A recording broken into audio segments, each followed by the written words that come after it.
please put the phone down. Okay. We are living in a moment where most of us survive on shorts and reels. Honestly, our attention span has shrunk so much that sometimes we can't even sit through a 5-minute funny skit without checking our phones. And then there's Pluribus, a show that feels slow, sometimes tedious, and yet we stay. We keep watching till the episode ends. And that got me thinking, why does this boredom feel interesting?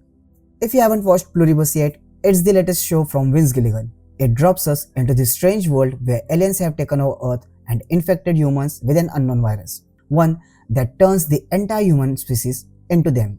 The show doesn't really explain why this happened, at least not yet, maybe in future. Okay. Right now, the only person unaffected is Carol, and she's trying to undo all of this, trying to bring the world back to what it was once. But here's the thing, the show almost entirely sticks with Carol. All we see are her actions, her struggles, her emotional emptiness, and this deep desperation for human touch. Emotionally, there's a lot going on, but on screen, almost nothing moves, which should be boring, but somehow it isn't. So how does this work? Well, before we get to that how, let me quickly say this. If you enjoy thoughtful, honest conversations about films and shows, hit that subscribe button. That's honestly what keeps me going and motivates me to make more content like this. You tell me what to do, I'll do it. For me, the answer lies in Gilligan's storytelling choices. In Pluribus, he is not in a rush to push the plot forward. He is more interested in tone, atmosphere, and how the show feels.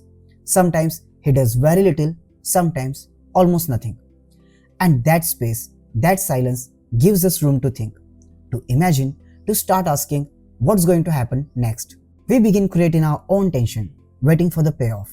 Now, I'm not saying this slow approach works perfectly in every episode. No, there are moments that feel stretched, moments that feel dull, moments where I'm like, it could be shorter. But still, we are pulled into this non-human world.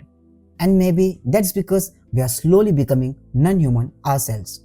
We are glued to gadgets, social media, video calls, even our hangouts are turning digital. So where's the human in all of this? That to me feels like the core theme of Pluribus. The show tackles this non-human existence in a very smart way. Those long scenes where nothing is really happening, Carol sitting, drinking, lost in her memories, there's barely any dialogue, hardly any communication. Early on, whatever little interaction there was happened between Carol and Zosia. And after a point, it's just Carol, over and over again. Same routine, same isolation, only her motives and locations keep changing. And honestly, her loneliness starts talking to something inside us. Because look at us, we can barely sit with ourselves for a minute. We are always searching for something to do, someone to talk to, some kind of dopamine hit. And the moment we are left alone, our thoughts get messy. We lose focus, we don't know what to do with ourselves. So when we watch Carol sitting there alone, we sometimes sit with her. Her need to make this perfect world imperfect again hits us. The silence doesn't calm us, it actually makes our minds race. And for me, that's powerful storytelling. The show doesn't just show you a character, it pulls you into her world. It makes you live inside it, and that's not easy to do. That's what I personally love about Pluribus. It's not your typical genre-driven show where you are constantly hit with plot twists, action sequences, loud drama, or some superhero saving the day. No, it's the kind of quiet that scares you, but in a good way. The kind where you are physically watching the show, but mentally running through all your what-ifs. It's like sitting with a cold beer on a winter night, calm, but slightly unsettling. And as I said, I don't love every episode. That would be inhuman. There are moments where I genuinely get bored watching Carol just sit there or do things that feel better when done with someone else, like playing golf. And don't even get me started on that recorded phone message. Hello, Carol. This is a recording.